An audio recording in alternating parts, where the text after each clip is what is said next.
Thank you so much, Kai, and thanks to INCOS for this invitation. I guess perhaps the most important note of connection here is that of the six children between myself, my kids, and my wife's kids, three of our daughters are engineers. I have two daughters who are engineers in the Coast Guard, and my wife has a daughter who is a aeronautic and mechanical engineer who just graduated from Princeton last year. So we have, and I have no idea where this came from genetically. So So your I daughter can't. might be a future incubator, right? We might be talking to. I'll have to persuade them. So, in any case, I thought that was a good interconnection point. And just to give you some geographic orientation, I'm calling from the headwaters of the Pequot River watershed, or in colonial terms, the Thames River here in what's known as Connecticut on Turtle Island or the United States. And so I'm going to present, again, hacking sustainability standards to achieve authentic sustainability.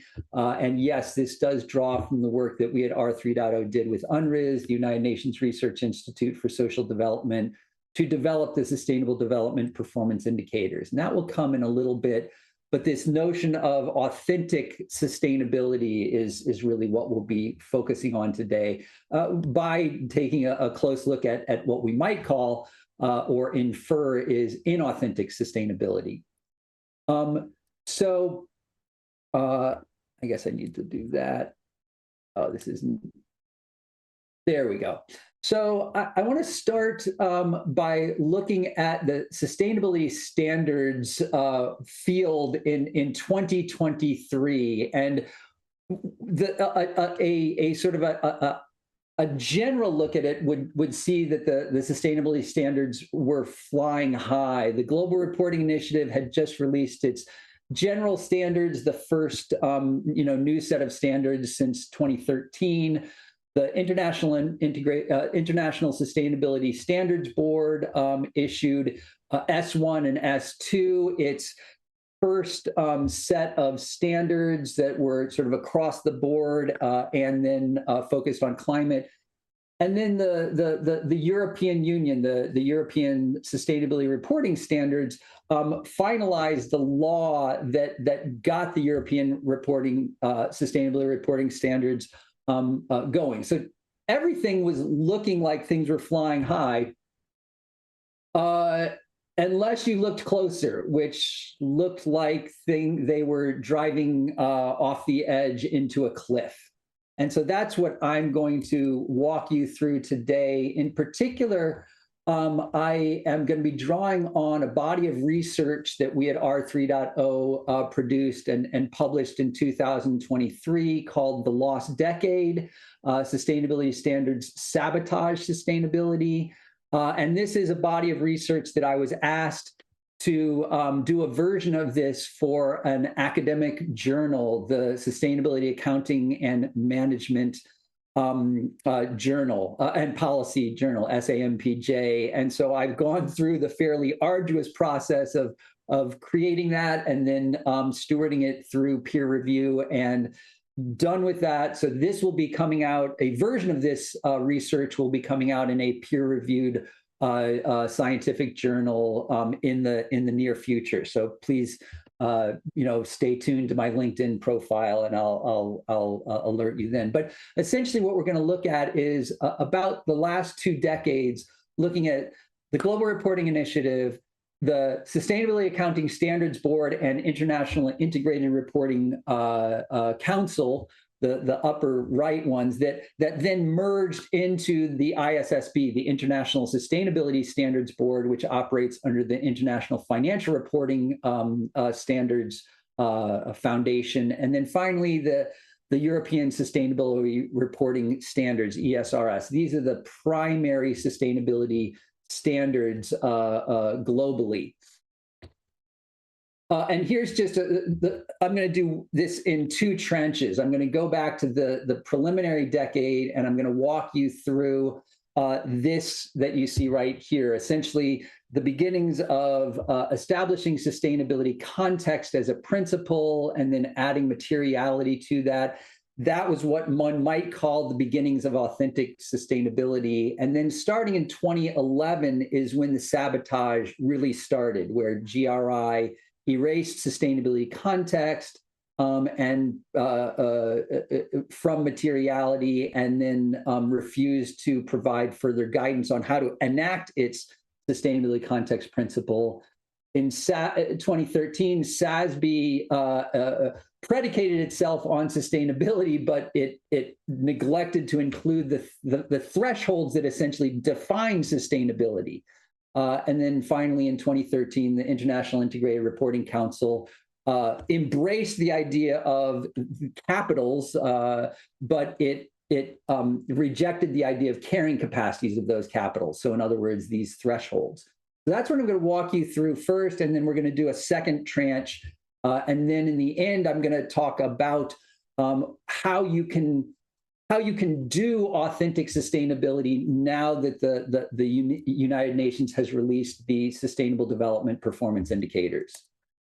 So the first thing, and this is perhaps the most important thing, is establishing the definition. This is, to my mind, the most important defining moment in corporate sustainability, is the release of the G2, the second generation of sustainability reporting guidelines from the Global Reporting Initiative in 2002, where it did a few important things. So it said, sustainability reporting draws significant meaning from the larger context of how performance at the organizational level affects economic, environmental, and social capital formation and depletion at local, regional, or global levels. Simply reporting on a trend in individual performance or the individual, the efficiency of the organization, leaves open the question of an organization's contribution to the total amount of these different types of capitals. So placing performance information in the broader biophysical, social, and economic context lies at the heart of sustainability reporting. That's an important statement, but then this is the most important statement. Reporting organizations should consider their individual performance in the context of the limits and demands placed on economic, environmental, and social resources or capitals at a macro level. So it's making this micro individual performance, individual organization connection to the macro. Super. Okay, great. So we're a little bit into the session here. This is Bill Baue, and I've just been presenting on the Global Reporting Initiative's G2, the second generation of sustainability reporting guidelines that introduced this notion of sustainability context, which I would argue is one of the more robust definitions of sustainability, precisely because of the inclusion of this idea of limits and demands. And so I'm going to unpack that. For this particular item, I'm going to do a little bit of a deep dive to unpack what limits and demands mean. And so I'm going to appeal to what we might consider one of the godmothers of sustainability, Donella Meadows, and we'll stay with her for a moment. Right now, we're going to look at what she said in 1998 in this important report called Indicators and Information Systems for Sustainable Development, where she says that sustainability indicators should be related to carrying capacity or threshold of danger. These are, we'll see, fairly synonymous terms. So when she says tons of nutrient, in other words, phosphorus and nitrogen from fertilizer, per year that's released into waterways means nothing to people. So if you release a ton, is that good? Is that sustainable? Is it bad? Who knows, is her point. It's an incremental measurement. The amount released relative to, and that's an important term, relative to, so we're looking at a quotient here, relative to the amount the waterways can absorb without becoming toxic on a qualitative scale or clogged on a quantitative scale, begins to carry a message. And we think that Donella was being coy here, that this is the message of sustainability. So let's go back in time to 1972 to the Limits to Growth report that Dana was the lead author of this. And it introduced in particular this notion of carrying capacity. So a population exists within its carrying capacity if it does not overuse the resources that support that population. But if the population uses more resources than can be produced by its land base, then it has exceeded or overshot the carrying capacity, and both the carrying capacity and the population will collapse. And so this term overshoot and collapse shows up 5 times in the Limits to Growth. And what we have on the right here is figure 35. So this is a standard run of the scenarios that they ran. So essentially they were applying a business as usual. If things continue as they are, which they largely have, what would happen? And so the computer simulations, World 3 was the computer simulation that they used, found that essentially all of these indicators would peak in about where we're at right now. This is a graphic that was produced a couple of years ago, and then start to go into collapse. And that research was just a projection. It wasn't even a prediction, it was just a projection. But subsequent research by Gaia Harrington, where she took the methodology and then plugged in data for the intervening years, she found that this particular projection was incredibly accurate. So you could say that we are in overshoot and collapse right now.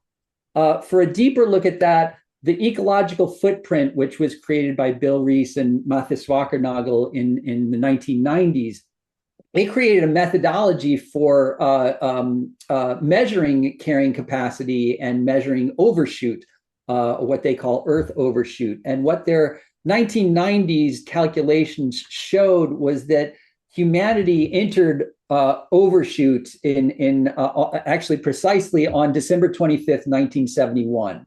So literally just as the Limits to Growth report was in press, so to speak, when the concept of overshoot was being conceptualized, humanity was at that very moment actually entering into overshoot. And we've been in overshoot ever since then. And so we've been operating on what Bill Catton in his masterwork from 1980 called Overshoot calls phantom carrying capacity. And so that's the illusory or extremely precarious capacity of an environment to support a given life form or a given way of living. So essentially, we've been borrowing carrying capacity that doesn't fully exist. And the last thing I like to say about this slide is that the global footprint network that Wackernagel created, it's got this red line, if we continue business as usual, and then it's got this green line of sort of assuming this is where we should head. But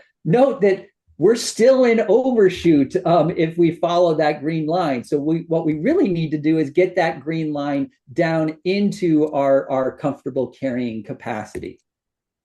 And so how would you calculate this? So this is where a close colleague of ours, Mark McElroy from the Center for Sustainable Organizations, and you'll hear more about them later, for his PhD dissertation. So after working in the consulting field for a number of decades, McElroy went back and got his PhD on sustainability and on this very question of sustainability context, and created what he called the sustainability quotient, which is that sustainability equals A over N.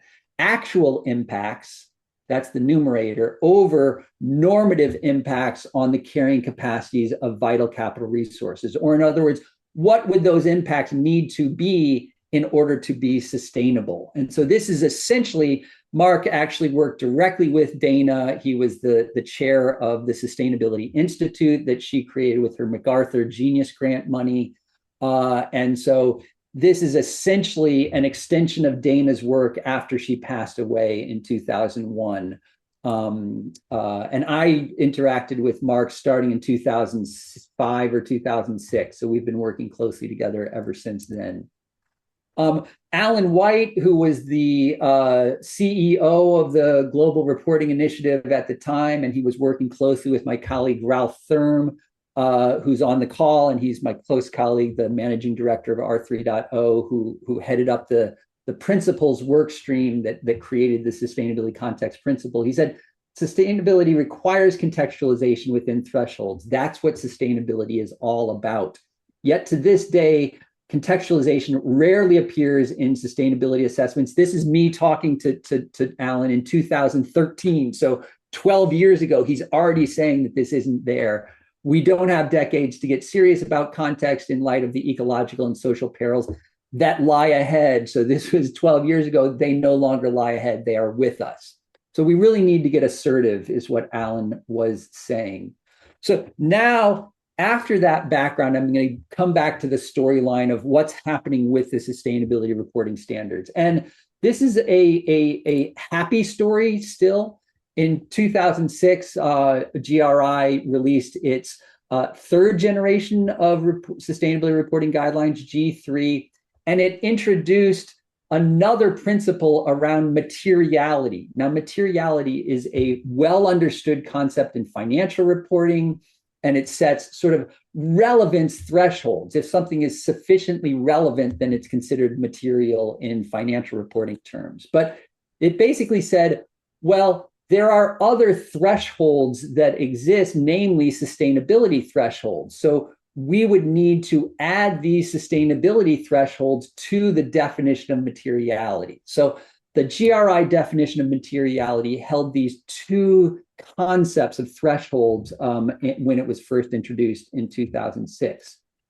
It also introduced the idea of what you might hear now called double materiality. That's the term that was applied in 2019, as we'll see later, by the EU.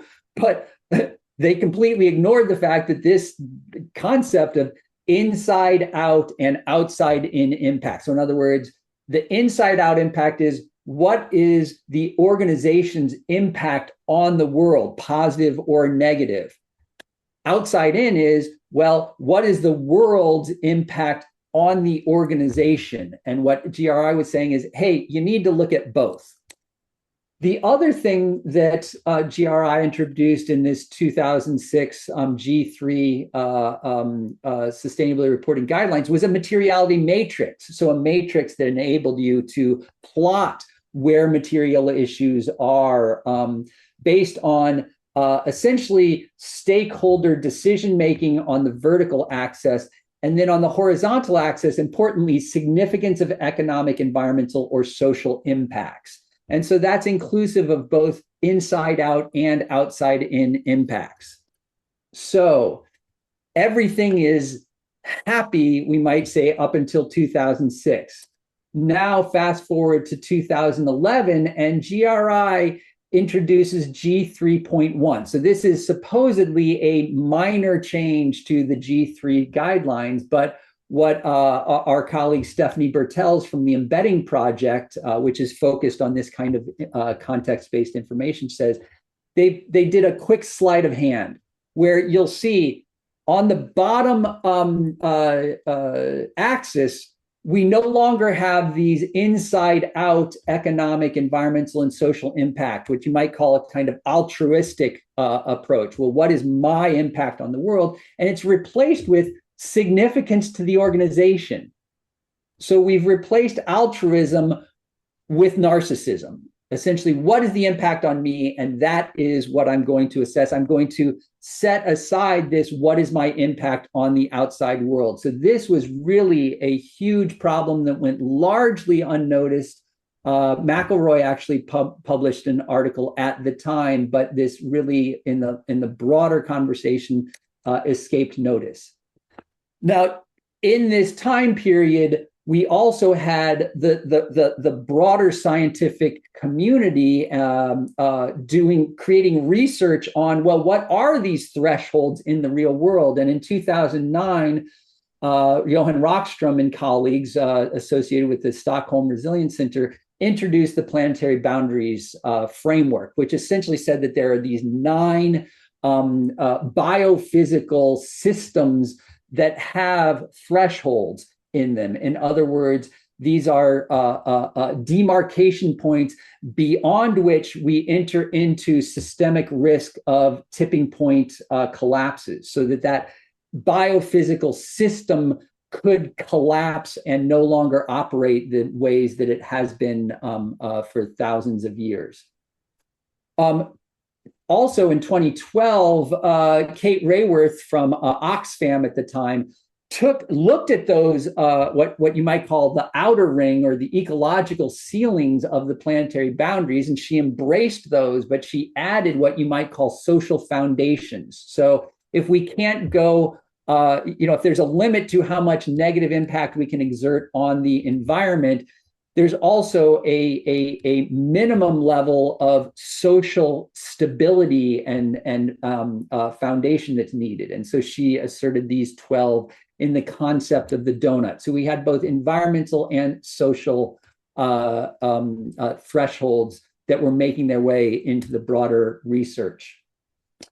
So in 2012, the Sustainability Context group that I co-founded with Mark McElroy, and Ralph was one of our first members to that, we believed that we had to use our voice as stakeholders to try to convince GRI to provide the necessary guidance to enact the Sustainability Context principle. So the principle existed, but barely any companies were enacting it because there wasn't sufficient guidance. And so we said, could you please provide such guidance? And 66 pretty high-level actors, including Mathis Wackernagel himself, Alan White, who I mentioned before, John Elkington, basically like a who's who of the sustainability field, signed on to this letter saying that this really needed to happen. The next year, when GRI released its G4, the additional guidance on sustainability context was zero. So they essentially chose to ignore their stakeholder community and instead continue to allow for sustainability context to be essentially unimplementable. If we fast forward to 2017, Anders Bjorn published this really important research paper where he looked at the sustainability reports. He looked at 40,000 sustainability reports between 2000 and 2013. So essentially during the period when the sustainability context principle existed. And what he found was that only 5% of companies even referred to ecological limits. So even just acknowledged that this exists. That's the sort of lighter red dot in the middle of the big, huge red dot. And then if you look at, well, how many companies are actually integrating this, not just mentioning it, but integrating this into, say, their product development or their performance assessment. And that was only 31 of 12,000 companies. So that is 0.258%.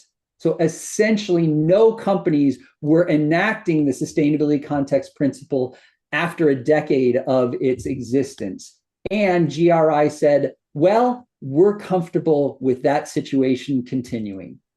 Here's what Alan said in 2019 at the release of the SDPIs. He said, we need to move beyond incrementalist numeration indicators. So we can't just look at what the actual impact is. We need to add the denomination indicators tied to upper ecological ceiling and lower social foundation threshold. So sustainability measurement that doesn't have this context is simply not sustainability measurement.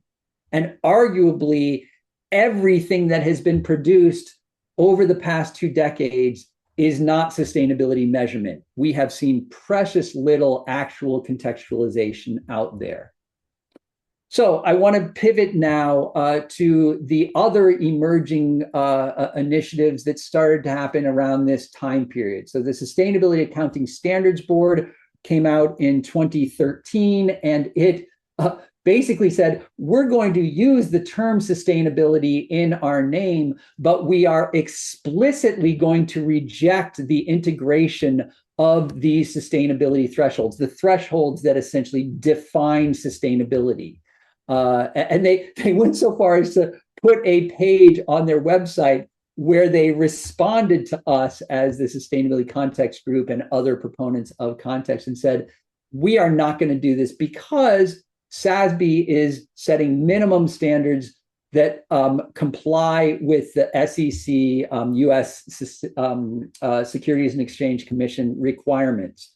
So even though those requirements are totally ignorant of the sustainability concept, we are going to use those as our benchmark, and that data must be of similar high quality as financial data and auditable. So therefore, as a rule, they're not going to ask entities to report on the carrying capacity of local, regional, or global systems at this time. So the Sustainability Context Group said, well, hey, we hear you, but we believe that you should actually integrate these thresholds into a sustainability accounting system. And I'm not going to go into it in depth, but here's what we said to them, that essentially you can't be addressing sustainability without integrating this threshold context. So since they were a formal standard, they actually had to respond to all formal public comment letters. And so essentially what you see at the bottom is that SASB says that understanding limits and aggregate impacts is the work of analysts, policymakers, and regulators. So let me translate this. A company is not responsible for assessing whether its own impacts are sustainable or not. This would be like me saying, well, I, as an individual, I'm not responsible for monitoring the morality of my behavior. If I punch someone in the nose, that's not my job to refrain from doing it. It's the job of a regulator to punish me after the fact. So I think that this is kind of the Three Stooges approach to accountability, which is anyone but me. And I think that it makes absolutely no sense ethically, morally, or even logically for that matter. Now let's move over to the International Integrated Reporting Council. In 2013, they were gearing up to release their own framework. And so they contracted Ernst & Young to create a paper, a background paper on value creation. And EY came up with this. This is the last paragraph of the entire report. And it is embracing thresholds, carrying capacities, limits of resources which stakeholders and companies rely on for their well-being and profit. It asks for understanding this in terms of what the corporation and society and the environment can tolerate and survive, what kinds of impacts. That would be the main determinant of value. And so the challenge will be to reach agreement at the corporate, national, and international level on what those thresholds and limits are and how the resources within those limits should be allocated. So they're looking at thresholds and allocations. We practically couldn't have said this better ourselves. So we were overjoyed to see this coming out of the International Integrated Reporting Council. However, when they released their consultation draft, they embraced this notion of capitals, but they neglected to integrate this idea of carrying capacities of those capitals, which essentially looking at capital stocks is important. But if you don't look at, well, what is the overall amount of these stocks and what is the rate of use, et cetera, what is the carrying capacity, there's no use in looking at capital. So here again, we got 63 experts to encourage IIRC to integrate the carrying capacities of the capitals. And when this framework finally came out, IIRC rejected that. And so we wrote about this at the top part is our writing, where we say that the third quote from the framework hammers nails into the coffin of the possibility of integrating the carrying capacities of the capital. So here's the quote in particular. This framework does not require an integrated report to provide an exhaustive account of all the complex interdependencies between capitals, such that an organization's net impact on the global stock of capitals could be tallied. So this is sort of the smoking gun that the IARC was rejecting, the idea of a company holding itself accountable for its overall impact. It could have an impact that is sustainable, unsustainable. We just aren't going to require the companies to calculate that.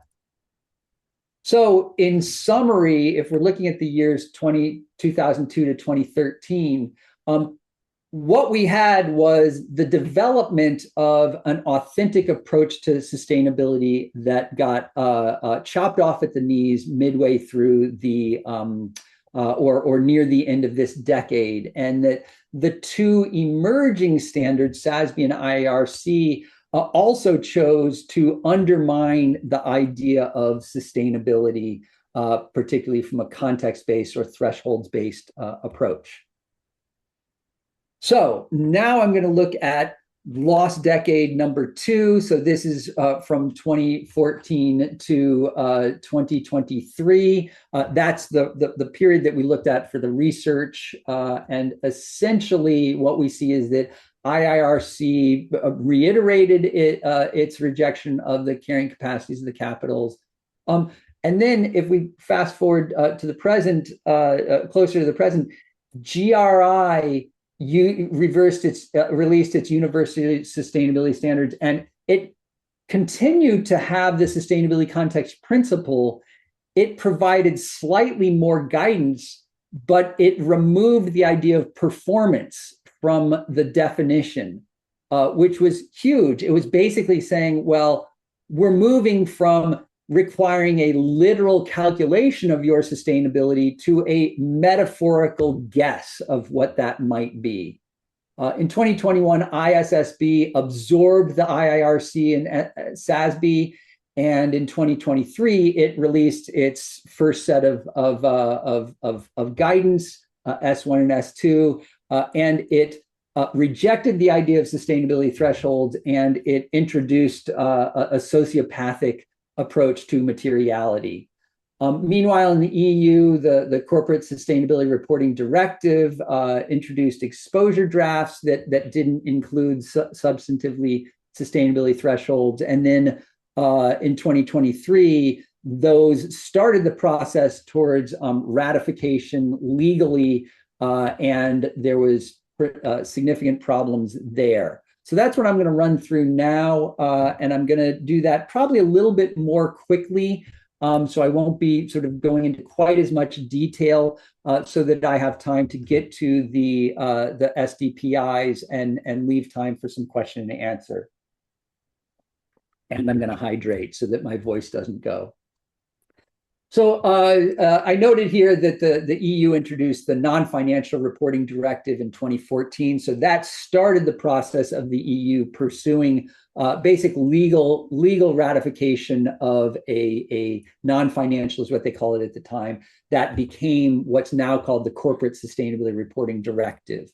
So when it was first introducing it, again, I mentioned this earlier, it talked about double materiality as if this were some brand new context. It did not attribute the fact that this already existed in GRI, but essentially that financial materiality is what is the impact of the world on the company. So for investors, that's what they're interested in, is what is the impact on the company, and particularly its ability to generate profit.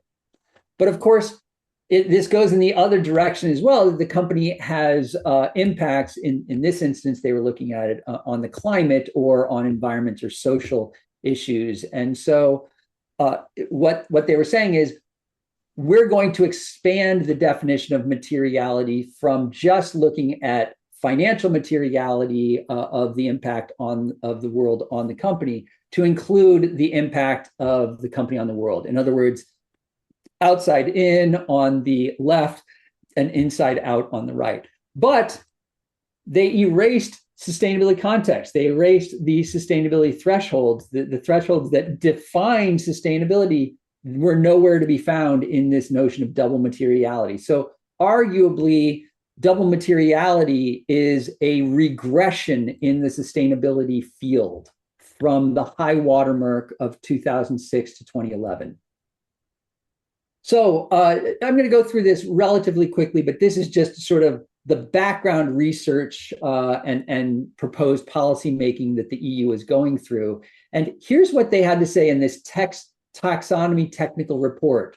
They said that setting too low or too high thresholds, which do not reflect best market practices, would undermine the taxonomy's ultimate goal of redirecting financial flows towards sustainable investments.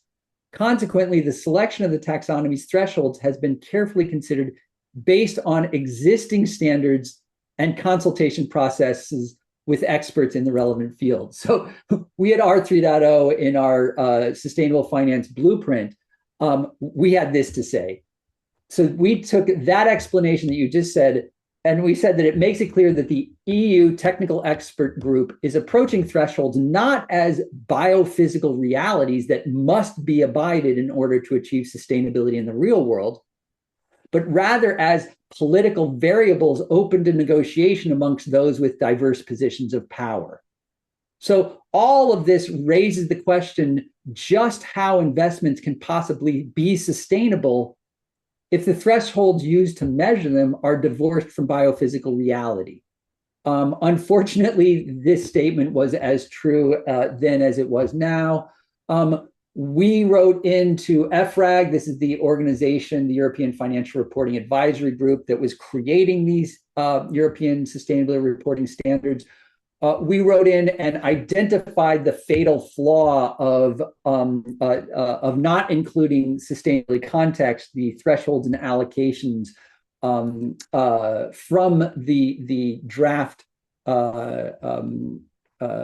standards. So that's where things stood. I'm going to come back to the EU in just a moment. That's where things stood in 2021.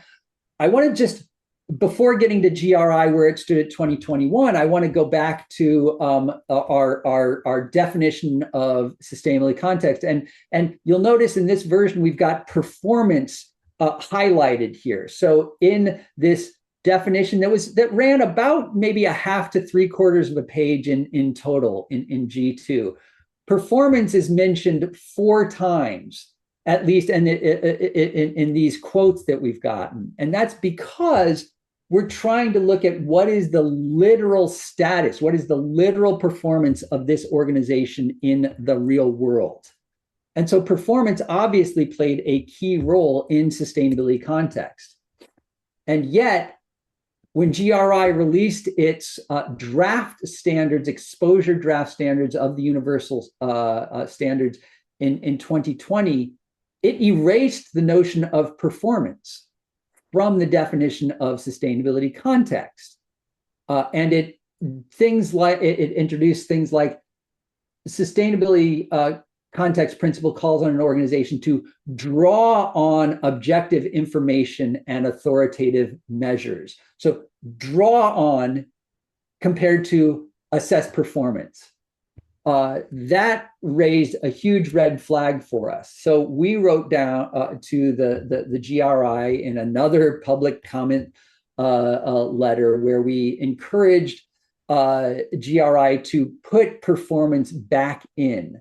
In place of the term performance, the Universal Standards Exposure Draft employs terms such as draw on objective information, and with reference to. So in other words, a company could refer to something like the Paris Agreement, but not actually comply with the Paris Agreement. So it's the difference between literal performance on the one hand and metaphorical proximity on the other hand. So when the GRI standards were released, and these are what came into force in 2023, that's what I mentioned at the outset. Here's the caveat that GRI put in.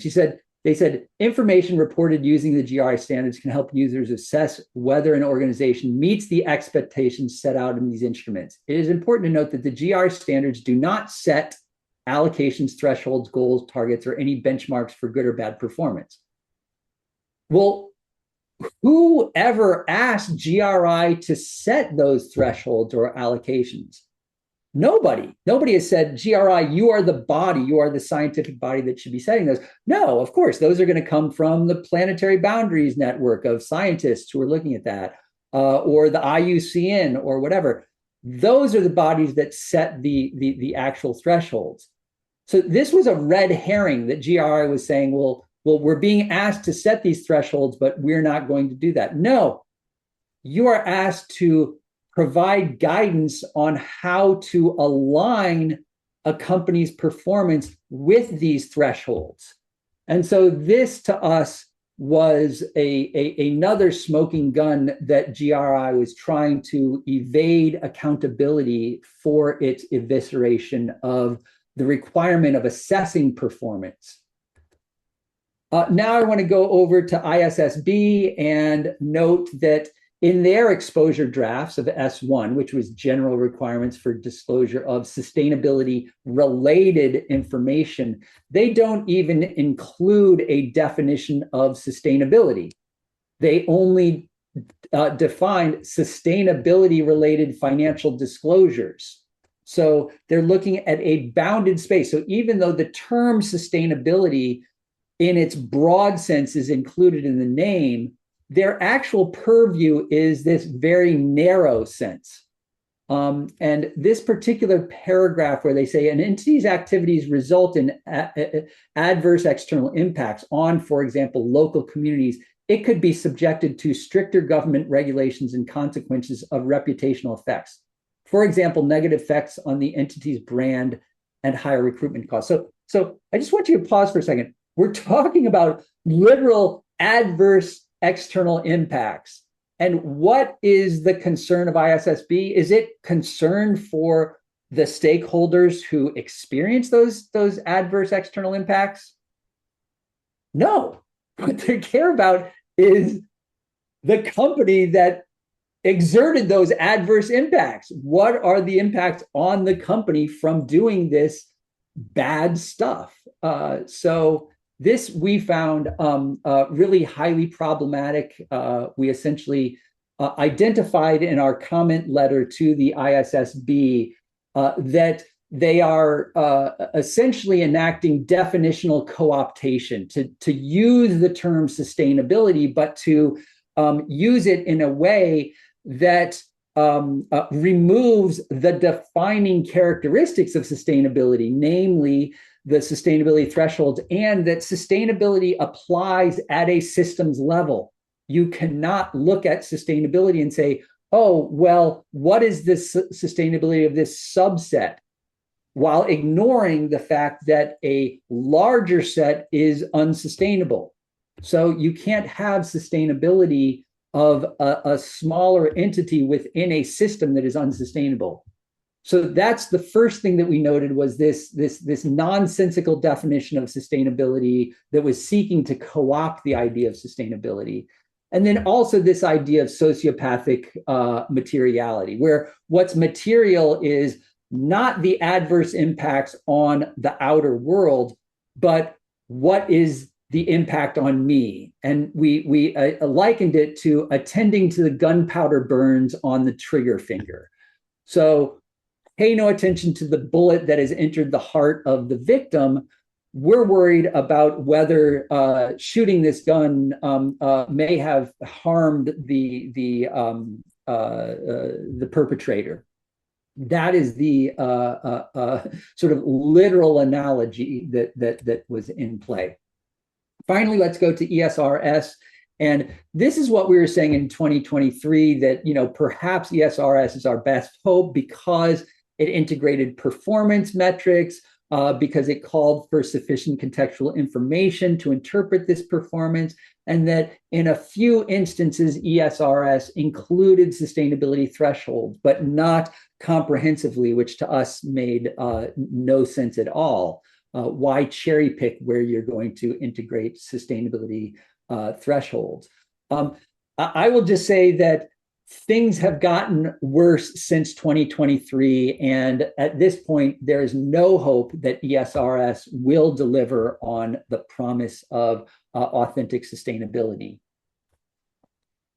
So that is essentially a run through of inauthentic sustainability as it exists in the sustainability standards at this point. So the point here is that you cannot rely on the existing sustainability standards to achieve authentic sustainability. You would need to appeal to other resources. And luckily, those resources now exist. So the United Nations Research Institute for Social Development, which is actually an independent entity of the UN, and so it is able to produce research that does not have to go through the diluting process of approval by all 190 whatever nations that are in the UN. It's able to say, well, actually, we need to be able to operate outside of that politicized context. And so UNRISD, when it released the Sustainable Development Performance Indicators, introduced this framing of measuring sustainability the authentic way, or authentic sustainability. And of course, what UNRISD was saying was, if you don't do it this way, then you are pursuing inauthentic sustainability, which is what is out there right now. And so just to give a sense of why UNRISD was pursuing this, so in 2015, the United Nations released the Sustainable Development Goals to much hoopla, and there were 17 Sustainable Development Goals. There were about 100 X number of targets. But then when it came to the indicators, there were 246, I believe, indicators. And if you looked at them, only a handful had thresholds in them. So for example, a poverty line, or the freshwater withdrawal as a proportion of the available freshwater resources. So that goes right back to Dana's quotient, if you will. Those are thresholds, but the other 240x number of indicators were completely devoid of these thresholds. And so the other sort of thing that was informing this was the continuing marching forth of the external research. So the planetary boundaries had been moving forward and assessing further boundaries. That 3 had been crossed in 2009 when it was first released. 4 had been crossed in 2015. 2023, 6 have been crossed. This year, 7 have been crossed. And so there's the marching forward of that. Likewise, with the donut in 2017, the donut went from a conceptual idea to an actual peer-reviewed study of what the actual impacts were. And as you can see, they're very red on both the social and the environmental side. And then just this month, the latest iteration of the donut research came out just as dire, if you will. So that's the background for, in 2018, UNRISD pursued this project called the Sustainable Development Performance Indicators, and that ran from 2018 to 2022. Now, they worked, and this is why they were doing it, was to create a set of indicators that actually had thresholds baked into them. Now, they reached out to us and to Mark McElroy with the Center for Sustainable Organizations. And so this is essentially the concept paper that I wrote and UNRISD released in 2019 that would sort of outline what the Sustainable Development Performance Indicators would look at. And so tier 1 of these indicators would be incrementalist numeration. So it was recognizing, well, okay, these incrementalist indicators, that might look at, performance relative to a non-normative counterpart, like performance relative to unit of production, or year-to-year performance, or performance compared to a peer. That's incrementalist. That isn't going to tell us whether we're getting to sustainability, but we still need those indicators. We need the sort of absolute amount that is happening. So really, it's tiers 2 and tiers 3 that define the authentic sustainability. So tier 2 is adding that denominator of contextualization that we've been talking about throughout, and then tier 3 was activating transformation. So if we recognize that the current system is not operating in a sustainable manner, what kinds of transformations would need to happen in order to make that so? So those were the 3-tiered typology. And the other thing that the UNRISD project introduced was this idea of context-based materiality. And so McElroy wrote this paper. Again, that also came out in the same time in 2019. So he had long established the idea of context-based materiality all the way back to his dissertation in 2008, and then his book-length explanation in 2012 that really introduced the idea of context-based sustainability in a full-fledged way.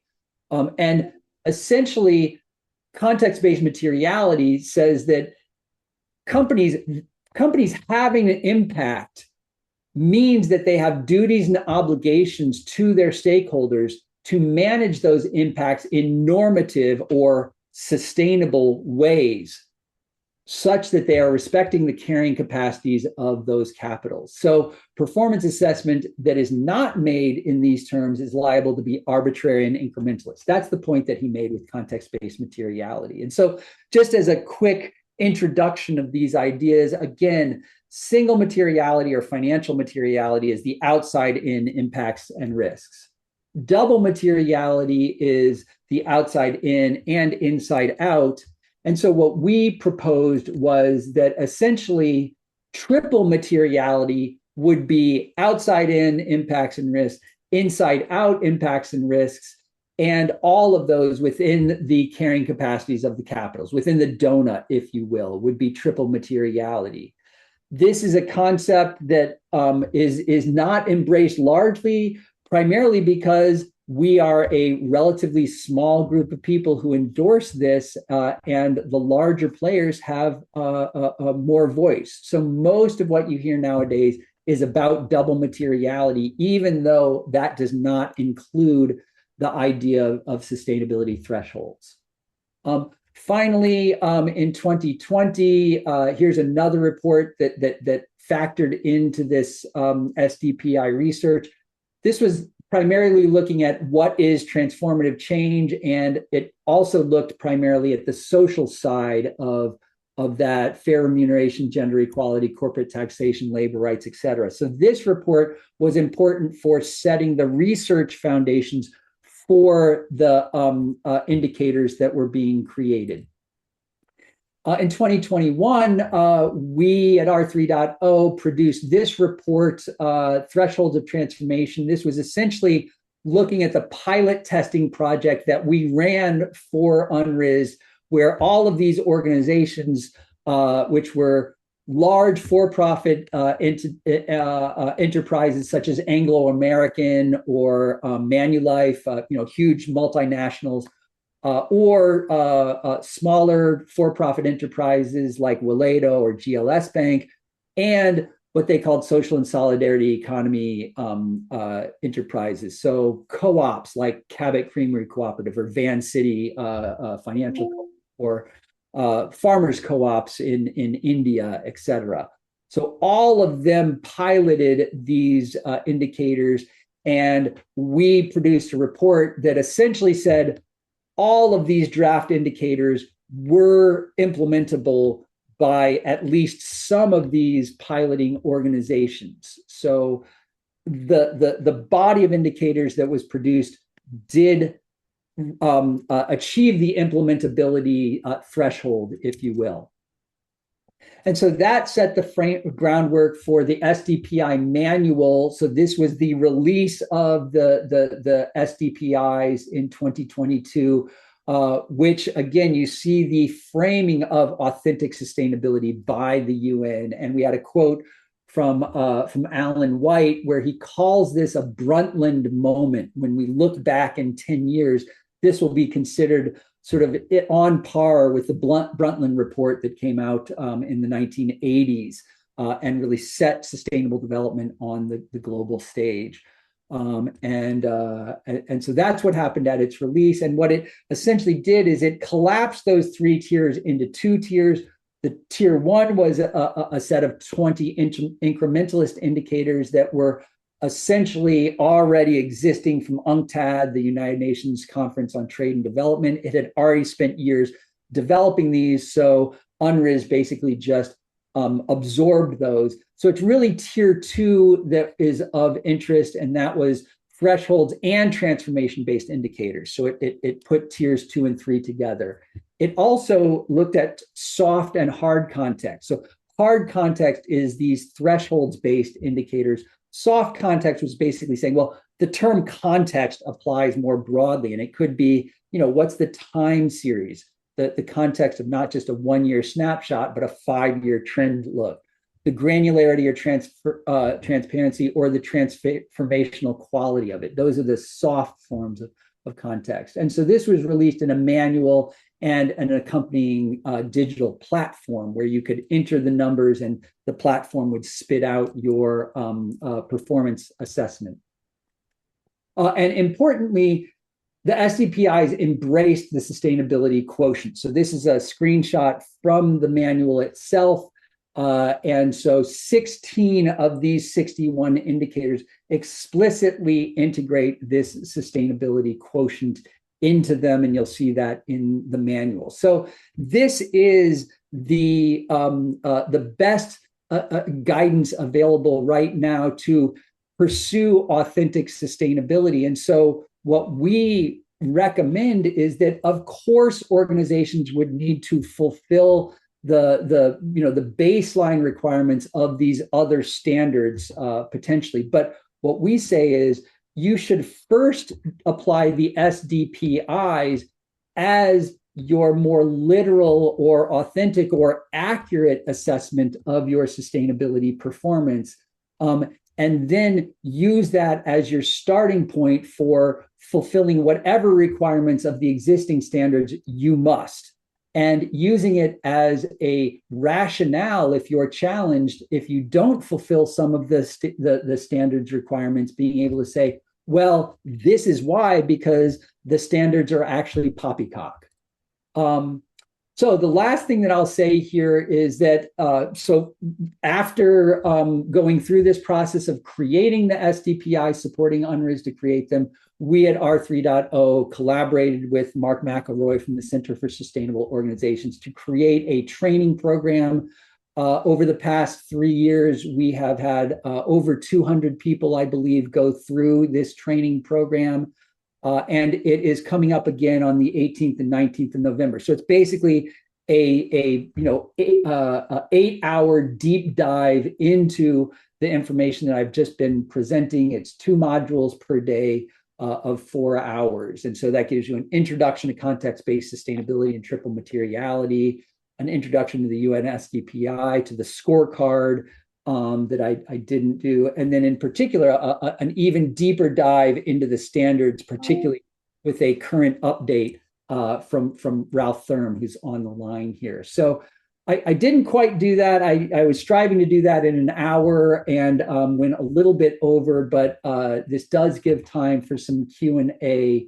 And so I will stop speaking and put it out to the group. And Kai, I don't know if you want to do some steering here. Thank you very, very much, Bill. This was absolutely fascinating. I invite everybody to formulate your thoughts and please start questions and comments.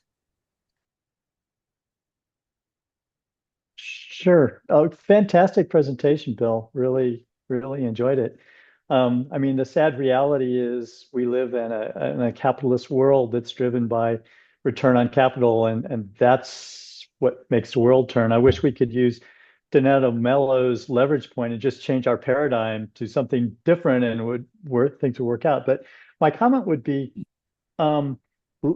based on where we are, it seems like we can influence perhaps the flow of capital with respect to investment. So, you look at the ESG efforts and those sorts of things. You look at the toxic, what was it? The toxic release inventories or those sorts of things that were done in the 80s and the impact that they had. No laws were changed, but the visibility and transparency created behavioral changes.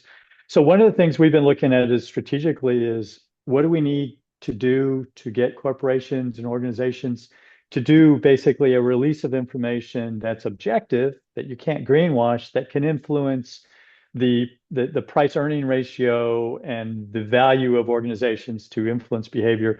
What can we do to create tools for individuals to understand where they are and what their sort of ethical frameworks are to help guide their decisions? And then what sort of tools can we provide to engineers and to systems people so that when we design things, we have a sense of it? So for example, when you create mechanical systems, you understand the price of materials and all the rest. But when you're a software person, you have no impact. You have no understanding of what the actual impact is computationally, environmentally, and so on with respect to the code that you write. And obviously we need to create tools for that sort of thing. So just wanted to hear your thoughts on some of those ideas. And thanks.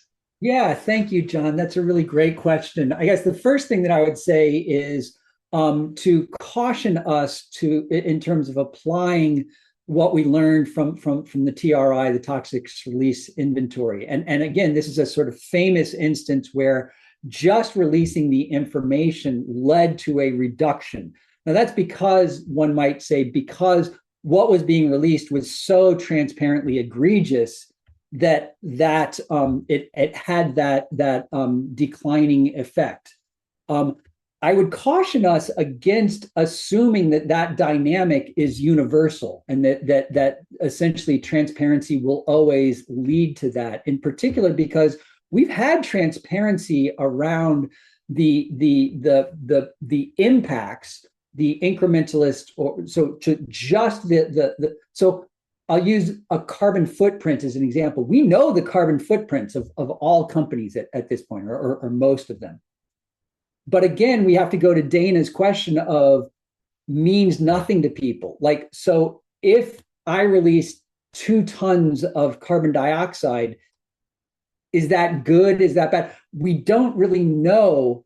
Whereas the TRI, I think there was an intuitive less is better, and we really need to get to 0, essentially.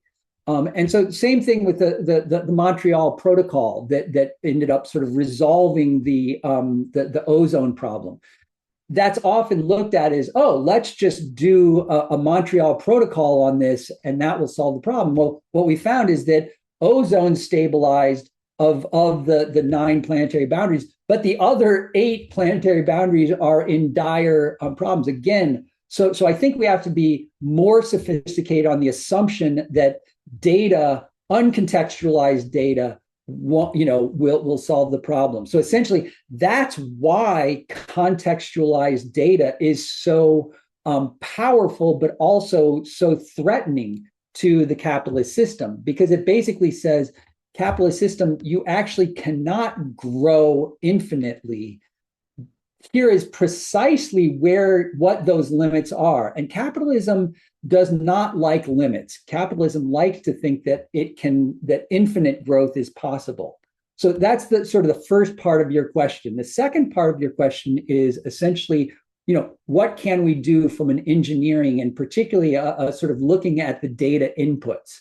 And so this is where I think context-based information is so important, because as you're pointing, a software engineer isn't going to have the capacity right now to say, well, when we enact this AI mechanism, what are the ecological impacts of that? So the increased data center usage and increased electricity, increased greenhouse gases, et cetera. We know that AI is driving up the carbon footprints of the primary technology providers. And those providers had made feel-good commitments around their greenhouse gas emissions. And so I think you're absolutely right that engineers play a fundamentally important role here, in the sense that you are at the beginning of the chain. are often in the design phase. And this is why I'm not surprised that you're working with Anthony on the flourishing business model canvas, that sort of looks at a business model at the earliest stages. And so essentially what I would say is that systems engineers integrating context-based assessments enables a much more nuanced understanding of the ultimate impact and whether that impact is going to be sustainable or not. Until you do that, you won't actually be able to assess the sustainability of your engineering inputs.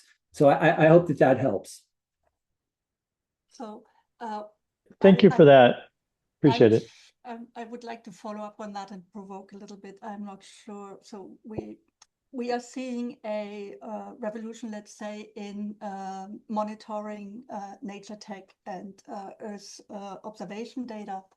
To me, this bears the promise of being able to supply this sort of intelligence layer for context-based assessments. I'd like your take on it, because obviously there's a worry of the techno-solutionism, or any advice, ideas, or thoughts on that, please.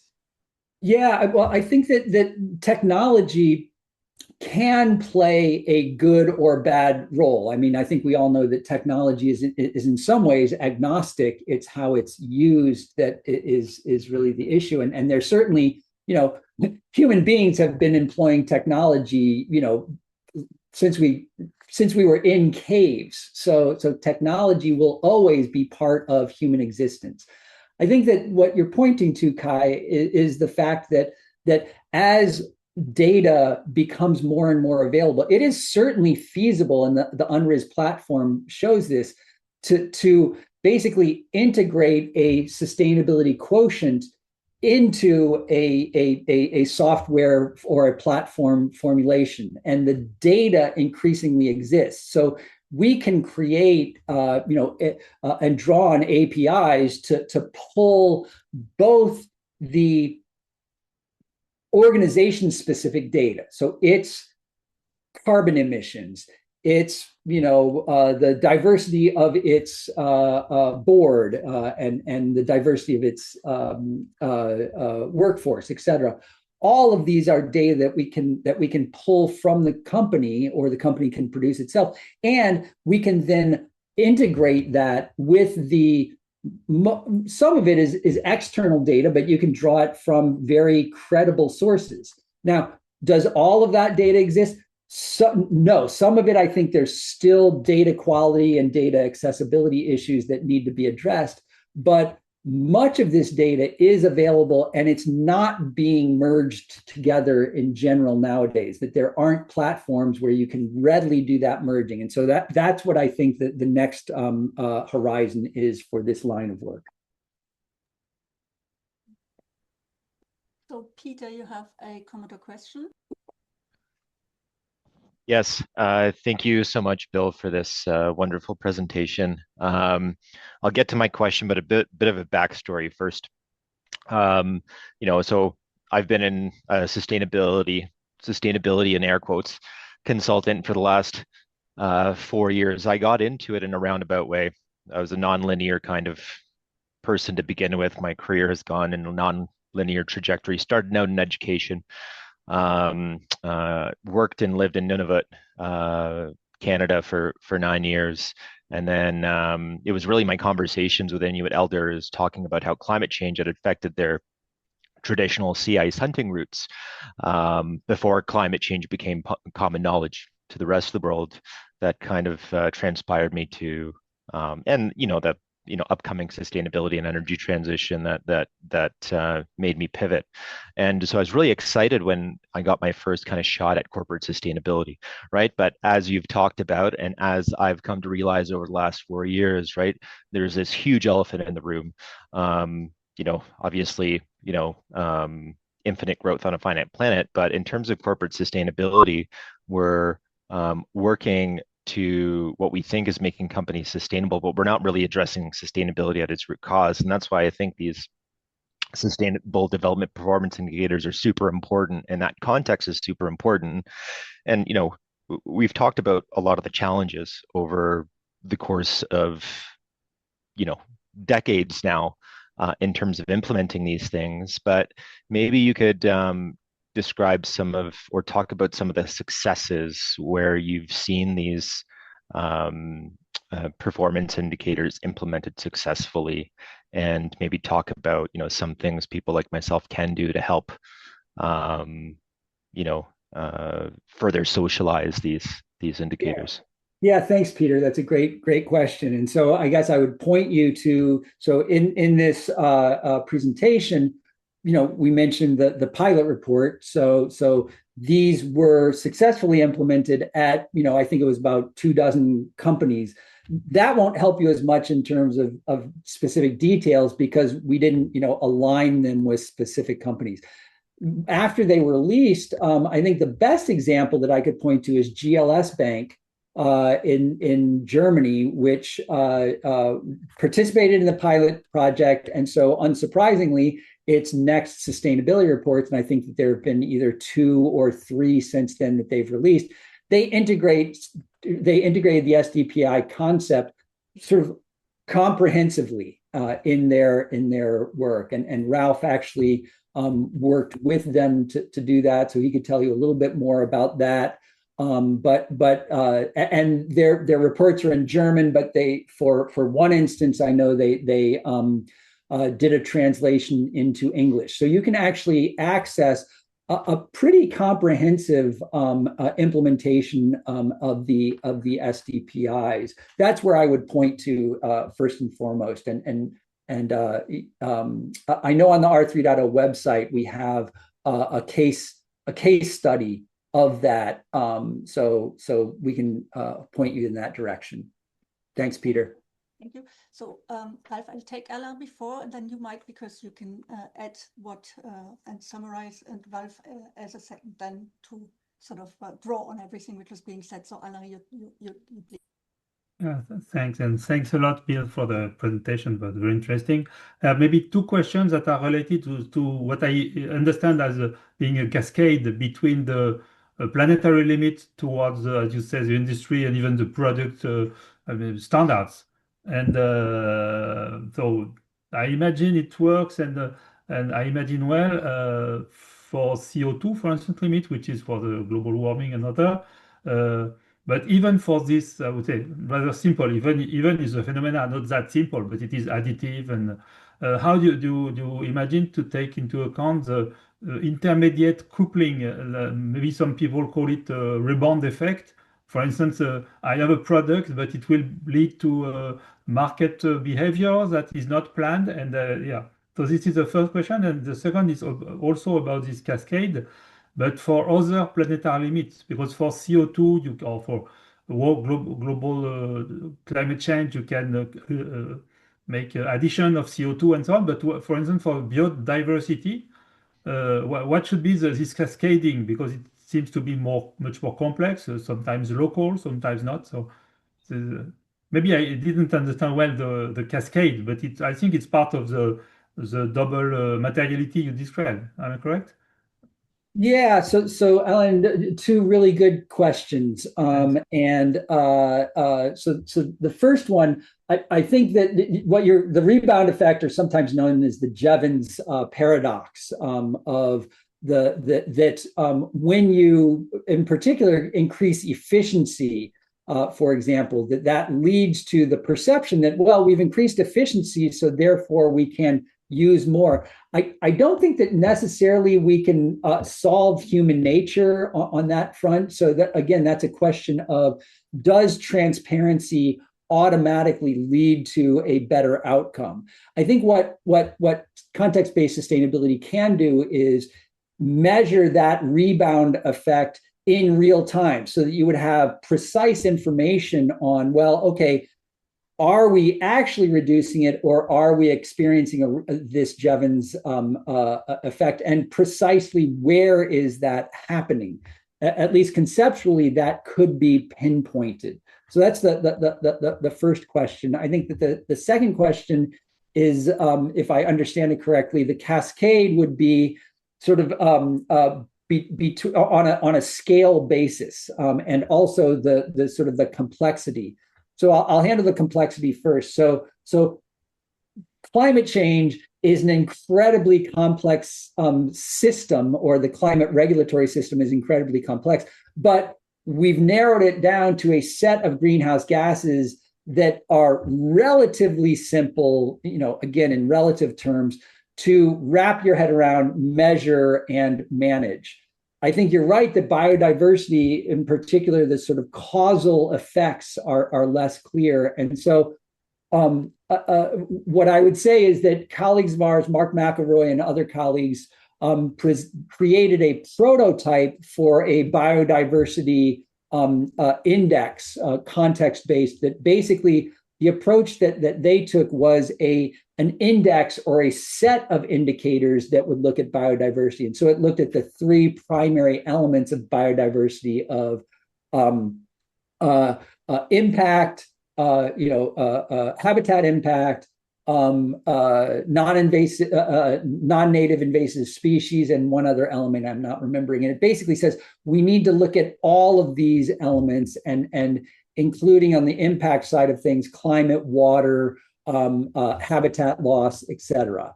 And so essentially what it was saying is, when it comes to biodiversity, we need to take a kind of an aggregate approach to looking at all of the various different variables.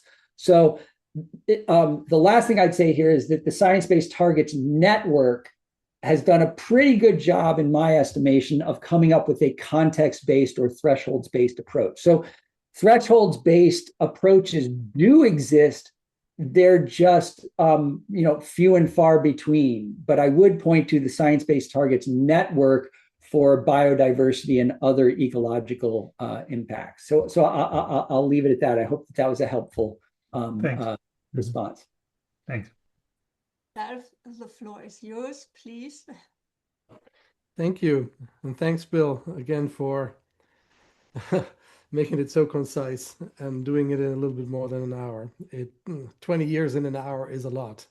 What I just wanted to point to is one of the things that might have not been mentioned yet, and that is that the use of the UNSDBI context-based sustainability is actually helping us to understand the level of unsustainability of organizations in their approaches towards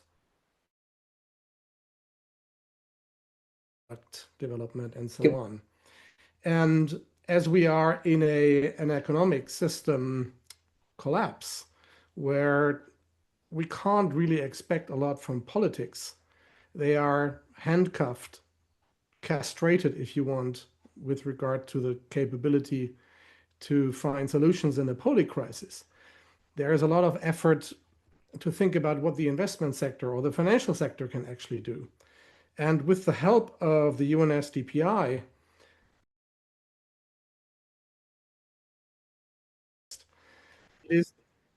it is just telling us, okay, what are we going to fund? Who's best in class of those that say that they became less degenerative? That has nothing to do with sustainability. So from that perspective, it puts pressure on the question, so what to finance and how to finance? And that is where a lot of our work now happens in bioregionalism, where there is a lot of stuff happening around bioregional financing facilities, different ways of financing. You can actually say you should better finance beta than financing alpha. So you need to finance all that creates the conditions to actually be able to make alpha in the future. But that is something that the financial sector is just not picking up on, at least not apart from a small group of those that are the bioregional finance pioneers. So, and that is where I see an ultimate benefit of the UNSDPI, that it creates that notion of how unsustainable are we? How big is the gap? How can the gap be closed, and how can that be financed? So that is, to me, a logical flow of work that also in the sustainability field should be very deeply explored.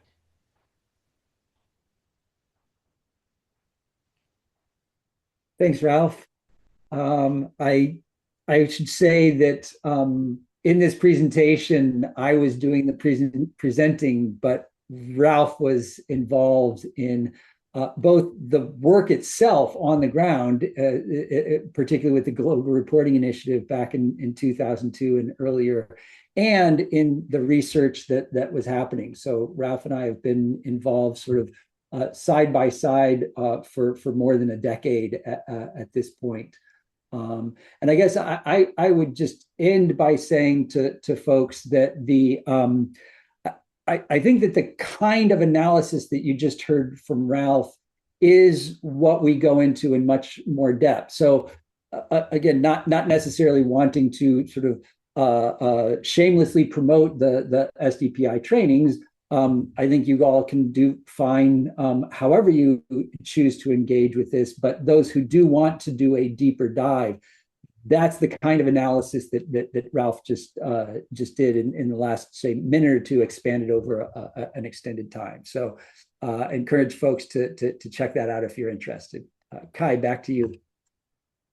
So first of all, thank you very much to both of you, and I'm very happy that you could join and that we had you also commenting. And if you would like to add anything else, please both of you do so before we sort of go to a close, unless somebody else has an important question I still would like to ask. I have one more comment maybe to make. So we will have Tim Lenton present to us in December. Yes. On positive tipping points, and we actually specifically would like his advice to us as well, where we should focus, prioritize, or how. And in case, obviously, these invitations are open to you all as well, in case you're interested to join, or you have a take on global tipping points or other things. That would be back to you here. Yeah, Kai, I was particularly struck. I mean, I must say it unavoidably buoyed my ego a little bit to see my name in the same context as Tim Lenton. So really great that you're having Tim present. So Tim's work is fundamentally focused on the question of planetary boundaries. And I mentioned this very briefly in the presentation.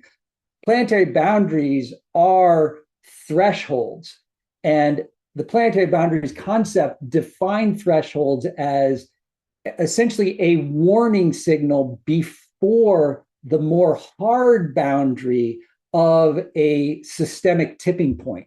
So in other words, these thresholds, the planetary boundaries, are set as a kind of buffer before a system, an ecological system in the planetary boundaries perspective, hits a tipping point, and in particularly an adverse tipping point that would be a phase shift, to use the term from physics, a phase shift into a new regime, new and unpredictable regime. So we've been enjoying the climate regulatory system that we experience right now. It's been a relatively stable system, a sort of Goldilocks temperature for the entirety of the Holocene. And that's when humanity really, civilization emerged in humanity. And if we experience, and I'm using the term if guardedly here, it might be when the climate regulatory system experiences a tipping point. We don't know. This is uncharted territory for humanity, at least. We do have a sense of what it means for the world. So this idea of tipping points, I strongly urge folks to check it out. We've done a pretty deep dive on our own on tipping points, both the adverse tipping points and what are now called positive tipping points. We've taken a close look at the work of Damon Centola and the idea of tipping points in social norms. And so that work is fascinating. I will caution that, a tipping point in a social system has more latitude, I would say, than I'd say the harder dynamics of tipping points in ecological systems. So anyway, this is all by way of saying kudos to INCOS and to you, Kai, and the team Hamza and Alain and others for getting this. And thank you again for including me in this series. It's a great series. Yeah, thank you all for your generous time. Any more questions? Or I've put the website of I'm sorry that I always get this pronounced wrong. You have to teach me R30, I guess, .org, right? But since you switched your name, I'm struggling, or your branding, sorry. So there's a lot of information, a lot of case studies. And Ralph, would you like to add anything else before we close? And I thank everybody for their presence and the lively discussion. No, thanks. Just saying that I'm also grateful that we had the opportunity, or Bill had the opportunity to speak in a greater level of depth than what we normally do, and that he got your attention for the full time. And thank you for letting me also attend. That's great. So then I will close out by saying that it's Bill's metaphor of the plimsoll line, which really got me engaged with your work, which I find really fantastic, and which is, I think, something I'd like to show the INCOSI systems engineers, because I think that it makes it very, very clear. And it is hopeful because it shows us that we've done this type of thing before. Somebody found a way to help us to curb the pure capitalist greed, I guess. That's the nice thing about it. Anyhow, to end on a positive note. Thank you, everybody. And both of you are obviously welcome to join for the Tim Lenton session, which will be on the 10th of December. And we will add you if you agree to our list. Yes, that's the slide, exactly. That's I had it in the appendix here, and I actually opted against it, but that's the plimsoll line. That's the sort of both metaphorical and literal, sink or swim, if you will. Absolutely. So that's really cool that you place-based and adaptive. I think it's absolutely incredible and self-contained as a metaphor. So fantastic. Thank you, everybody. I will close now. I thank everybody for their time and presence on this call, and I hope we stay in touch moving forward, and see you all soon again. Take care. Sounds great. Take care, everyone. Bye-bye. Take care. And Kai, just feel free to add me to your list.